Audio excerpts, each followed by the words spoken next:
Teman-teman semuanya, malam ini kita sharing tentang diam.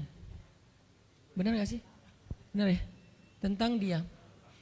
Dan saya nggak mau ngebahas dari sisi fikih, hukum diam, terus nanti ada juga yang bertanya tentang hukum puasa diam, puasa nggak ngomong, dan seterusnya. Karena memang dakwah saya agak sedikit menghindari perdebatan fikih. Kita akan coba renungkan kisah tentang amazingnya diam itu di dalam Al-Quran. Yang menurut saya nih, setelah saya coba tadabbur beberapa ayat tentang kisah diam ini dalam Al-Quran, ternyata sama, poinnya tuh sama di antara semua kisah. Bahwa diam kalau kita lakukan itu tepat dan kita punya alasan yang jelas, maka diam itu akan menjadi jalan lahirnya keajaiban dalam hidup kita. Jadi jalan munculnya keajaiban dalam hidup kita. Banyak orang yang berbicara untuk membela diri. Padahal kalau dia diam, Allah yang bela dia. Kita ngebela diri kadang-kadang gak ngaruh. Karena pembelaan diri kita tuh dianggap subjektif. Tapi kalau Allah yang bela dia, Allah punya banyak cara dan Allah menggenggam hati manusia. Sehingga ketika misalnya kita ribut dengan seseorang, setelah kita menjelaskan duduk perkaranya, kita ngejelasin yang sebenarnya terjadi apa, udah cukup diam dan jangan melanjutkan perdebatan. Kenapa? Biar nanti sisanya Allah yang akan beresin. Nah, ini butuh apa untuk bisa kayak gini nih? Butuh iman. Karena kalau kita imannya lemah, kita kayak agak meragukan Allah bakal ngebelain kita, padahal kita dalam posisi yang benar, mungkin kita akan terus-terusan bela diri. Kita akan tulis panjang sampai di scroll, kita akan narasi dengan kata-kata, kita akan berdebat, kita akan kerahkan semua teman-teman yang bisa ngebelain kita akan cari semua argumen, kita akan cari semua kesalahan dia dibalikin. Semua cara ini adalah cara orang untuk membela diri dengan cara berucap. Ternyata di Al-Quran Allah pernah menceritakan kepada kita cara membela diri dengan diam. Bahkan kadang-kadang ketika kita membela diri dengan berucap, justru Allah menjauhkan dirinya dari kita. Allah pergi. Kenapa Allah pergi dari kita, berpaling dari kita? Karena saat kita membela diri dengan berucap, dengan ngomong, dengan broadcast, dengan komen, dengan bikin caption dan seterusnya, kadang-kadang di dalam kata-kata kita itu ada hal yang justru gak benar. Ada yang bohong, terpaksa gitu. Akhirnya gara-gara pengen bela diri kita jadi bohong. Gara-gara pengen bela diri kita jadi cari-cari kesalahan orang lain. Gara-gara pengen bela diri kita jadi buka aib. Gara-gara pengen bela diri kita jadi melebih-lebihkan sesuatu yang harusnya gak kayak gitu. Artinya justru karena kita berucap, karena kita ngomong malah jadi salah. Akhirnya orang gak respect, Allah lebih gak respect lagi. Sehingga malam ini kita pengen belajar tentang gimana cara menjemput keajaiban ketika kita punya masalah dengan seseorang lewat diam. Mungkin teman-teman sering mendengar hadis yang disampaikan oleh para penceramah, para ustadz. Hanya mungkin malam ini kita akan lebih banyak ngambil contoh. Karena saya pikir narasi-narasi ideal berupa ayat dan hadis udah banyak yang menyampaikan. Tapi membawanya dalam contoh konkret daily kehidupan kita itu mungkin gak semua orang aware, karena emang kehidupan orang beda-beda. Apalagi misalnya seorang ustadz yang mungkin jarang main sosmed, dia nggak tahu masalah di sosmed itu apa. Seolah-olah sosmed itu bukan realitas hidup. Padahal kita tahu anak muda Indonesia main sosmed sehari nggak kurang dari 6 jam. Berarti ada 6 jam realitas kehidupan kita yang jarang dibahas dan dibimbing dengan bimbingan agama Allah, Al-Quran dan hadis. Kenapa? Karena realitas ini kurang difahami oleh sebagian guru-guru, oleh sebagian ulama yang mereka emang agak gak terlalu akrab dengan sosmed. Mereka gak akrab dengan yang namanya Instagram, YouTube, Twitter, Line apalagi. Karena Line ini anak mudanya mungkin ABG banget kan. Jadi agak-agak kurang akrab. Kalaupun mereka pakai itu hanya karena soleh banget kali ya. Karena soleh banget jadi mereka pakainya sebatas sekedar share ceramah doang. Jadi gak main.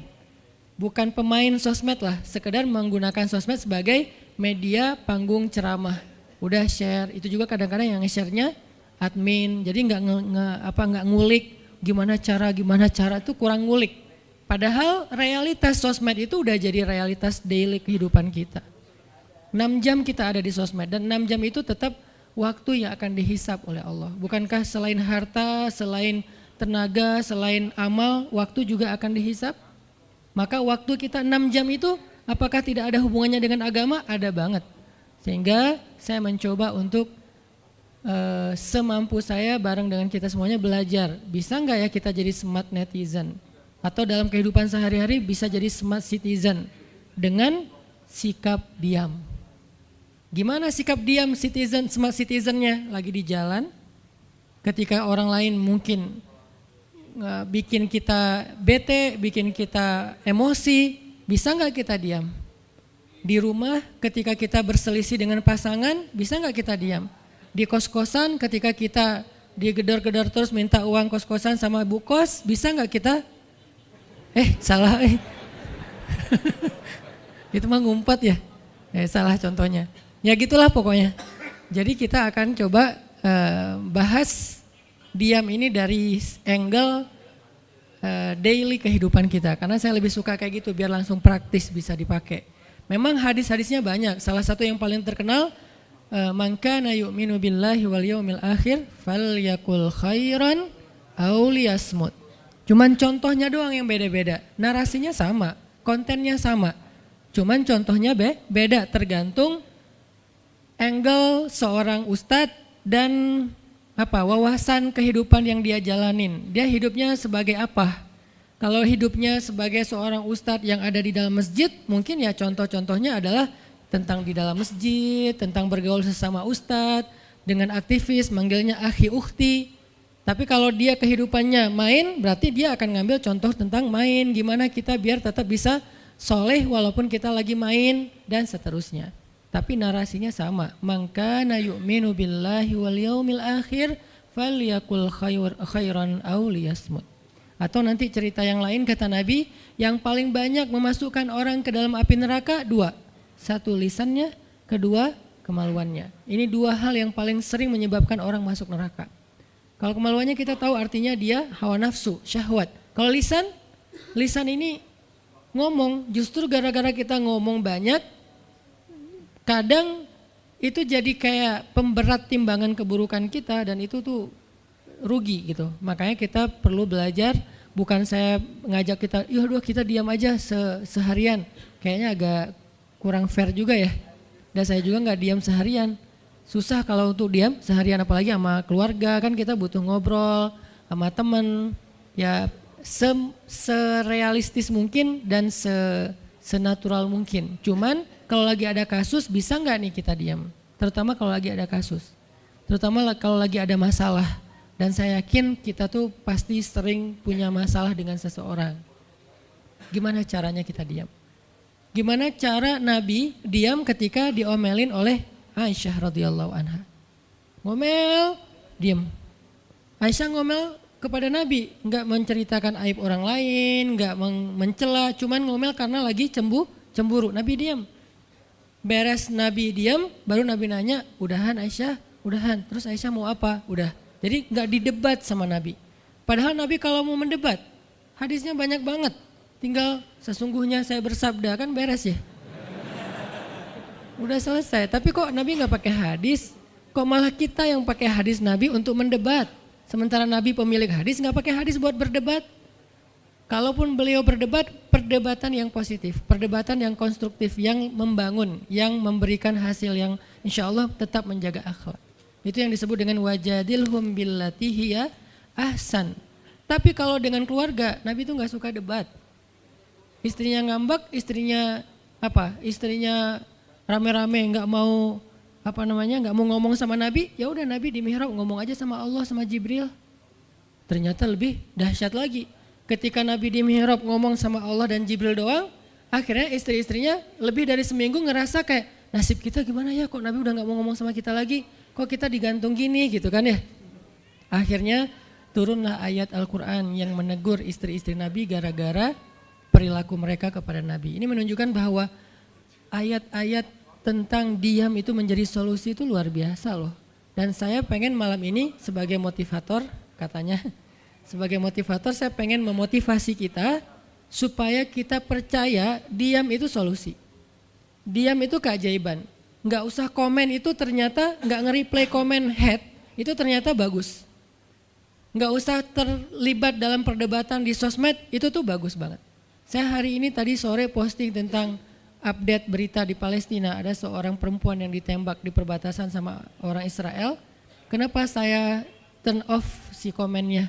Karena saya tahu ini akan mengundang emosi. Jadi takutnya malah kemana-mana kan. Jadi ngomong politik, jadi ngomong apa, mending di turn off aja deh. Tapi kalau yang lagi saya dibully, saya biasanya nggak nge-turn off. Yang di turn off tuh hal-hal yang sifatnya memunculkan polemik yang semakin melebar.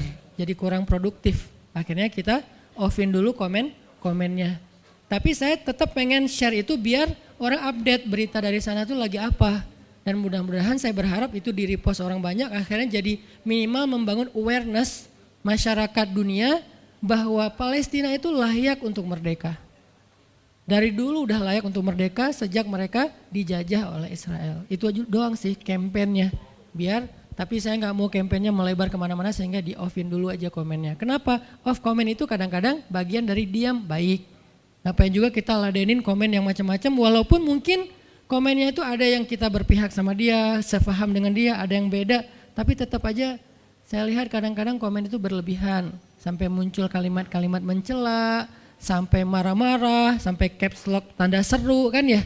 Ini kan nggak nyaman lagi kan kalau udah kayak gini, mending diam. Nah di sini kita pengen belajar, diam itu ternyata ajaib. Diam itu ternyata benar-benar kata orang emas. Diam itu ternyata solusi. Diam itu ternyata pembelaan diri yang paling efektif. Kalau selama ini kita masih percaya membela diri yang paling efektif ngomong. Membela diri yang paling efektif itu bikin postingan. Membela diri yang paling efektif itu bikin caption yang bagus. Membela diri yang paling efektif itu komen. Membela diri yang paling efektif itu minta pembelaan dari manusia. Ternyata mungkin itu benar, tapi ada yang lebih efektif lagi. Membela diri dengan diam. Dan gimana cara membela diri dengan diam sampai mendatangkan keajaiban, itu yang akan kita coba renungkan malam ini. Kisah Nabi Muhammad SAW ketika beliau bahasa lebih tepatnya dalam tanda petik ya biar nggak bisa disalahin, kayak didiemin lah sama istri-istri beliau gara-gara istri-istrinya ngambek. Di dalam surat At-Tahrim surat 66, coba kita buka surat 66.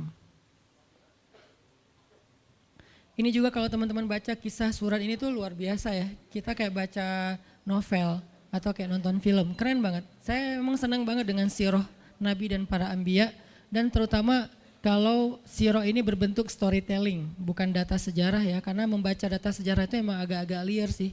Tapi kalau storytelling kan kita adegan ya, wah seru ya, itu lebih keren daripada Disney, Marvel, Endgame, satu apalah.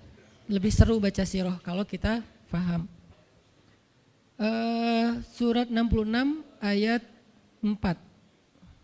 Ayat 5. Ayat 5. Itu tuh ceritanya, saya langsung ke ceritanya aja. Ceritanya kan waktu itu Nabi itu punya kebiasaan kalau habis asar sampai maghrib Nabi ngapain pertanyaannya? Apa sih yang dilakuin Nabi antara asar dengan maghrib? Ternyata kebiasaan Nabi di hari Jumat di hari-hari biasa antara asar dengan maghrib itu adalah keliling ke rumah-rumah istrinya. Antara asar dengan maghrib itu waktu family time lah, keliling antara rumah-rumah istrinya. Kalau nggak habis dalam satu hari, besok dilanjutin. Nah hari itu Nabi datang ke rumah Maria yang dari Mesir itu, istri beliau yang dari Mesir, Maria Kiptiyah. Dan lama di rumah Maria, nggak pindah-pindah gitu. Sementara Hafsah sama Aisyah udah nungguin Nabi di rumahnya Aisyah berdua. Karena emang Hafsah sama Aisyah ini kan ngegeng banget ya berdua ya. Kayak soulmate banget lah, walaupun sama-sama istri Nabi tapi mereka kayak fair, berdua tuh nggak ada masalah. Kalau yang dengan yang lain mereka cemburu. Nungguin di rumah Aisyah. Hafsah, Nabi di rumah siapa sih sekarang? Kata Hafsah, di rumah Maria.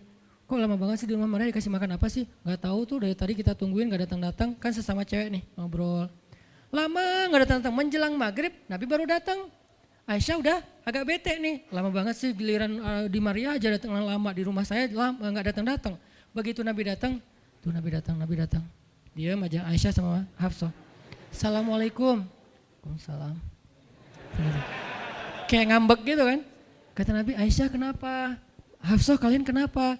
Kata Aisyah, ya iyalah sedih. Kok di rumah Maria lama banget dikasih makan apa sih, enak ya? Kata Aisyah. Enggak makan apa-apa, cuma minum madu. Oh, kata Hafsah, pantesan kok bau mulutnya enggak enak. Pasti madunya enggak benar tuh di sana tuh. Iya, enggak benar, jangan minum madu lagi, kata Aisyah. Kata Nabi, ya udah mulai sekarang saya enggak akan minum madu lagi.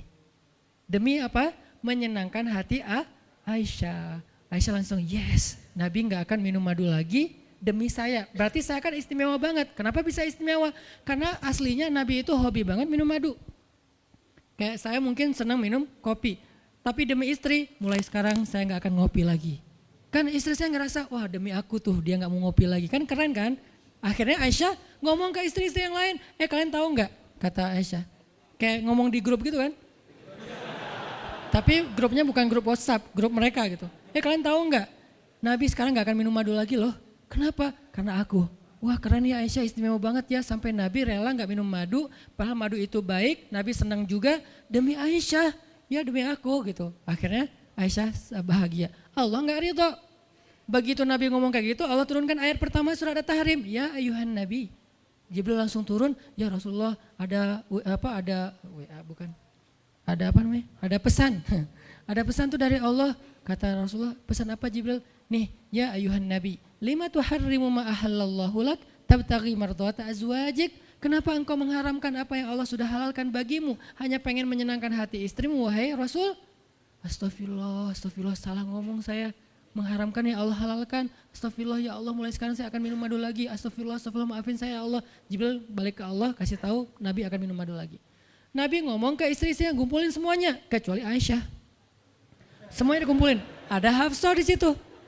Wah istri-istriku, maaf ya aku salah ngomong kemarin depan Aisyah. Sekarang aku akan meralat, mulai sekarang aku akan minum madu lagi di rumah-rumah kalian. Jadi kalau sore aku lagi datang, siapkanlah madu seperti biasanya. Terus istri-istri Nabi ngerasa, Masya Allah Nabi sekarang minum madu lagi demi kita, gitu kan ya. Kan antara mereka kan saling pengen nunjukin siapa yang paling istimewa kan. Demi kita sekarang Nabi udah minum madu lagi, Nabi sampai meralat kata-katanya.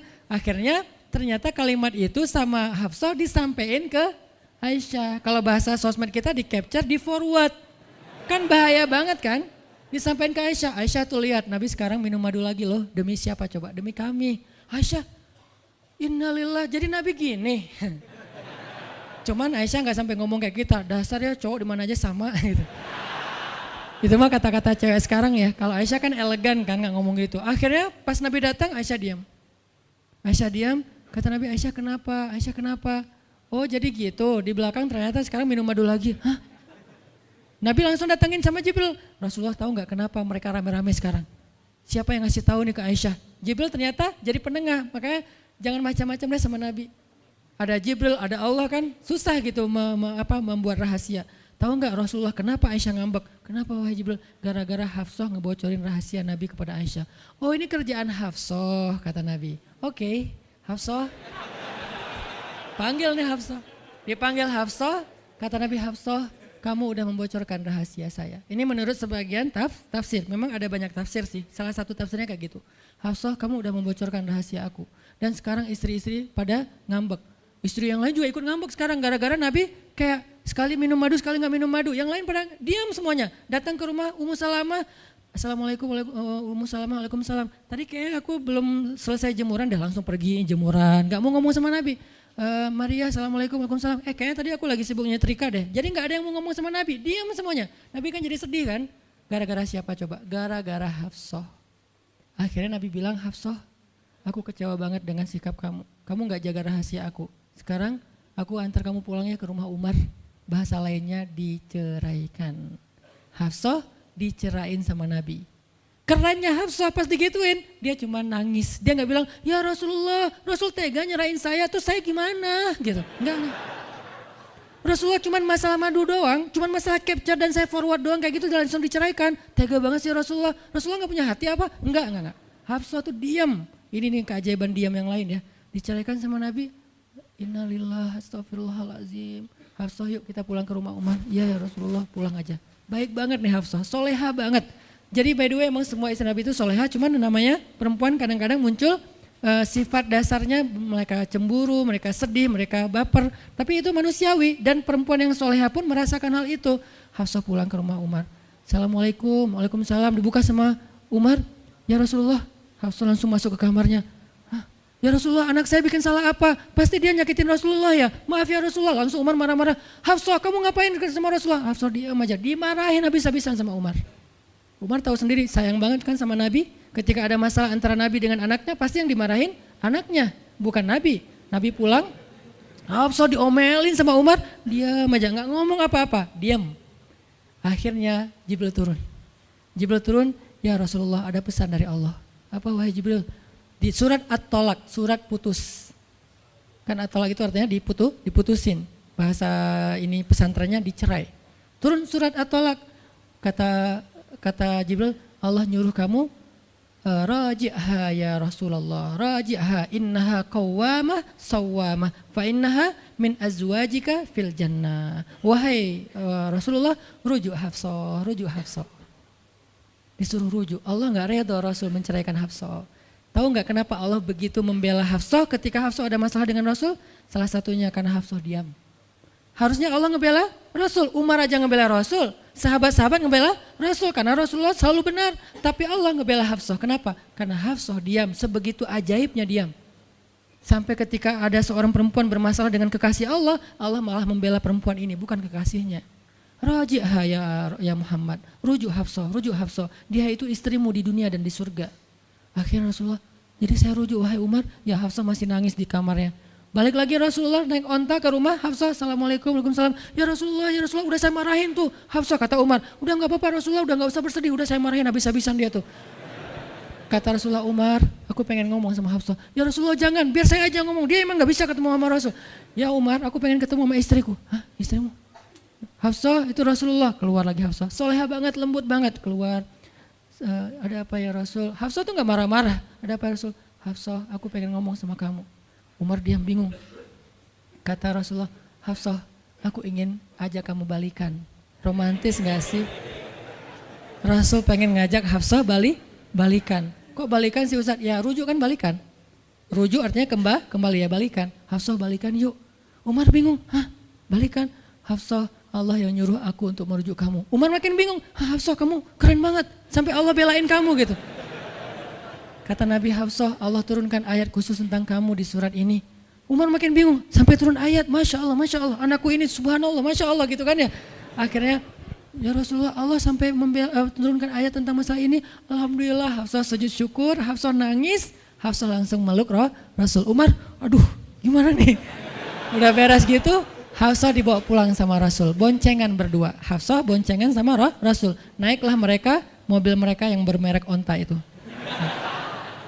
Gimana cara pulangnya? Di depan rumah Umar, Rasulullah langsung berlutut, langsung ngasih tangan buat Hafsah. Hafsah megang tangan Nabi, injak lutut Nabi, naik ke atas onta. Itu tuh romantis banget. Lalu Rasulullah bonceng Hafsah. Tadi kan cerita Hafsah dicerai sama Nabi itu kan heboh di grupnya istri-istri Nabi kan. Hafsah dicerai loh. Jangan-jangan kita juga dicerai. Soalnya Nabi udah gak mau ngomong sama kita. Astagfirullah. Jadi grup Nabi, istri-istri Nabi itu pada khawatir kalau mereka juga sama nasibnya dengan Hafsah. Pada bingung. Tapi tiba-tiba mereka ngelihat Hafsah pulang ke rumahnya dibonceng Nabi. Itu tuh langsung trending loh.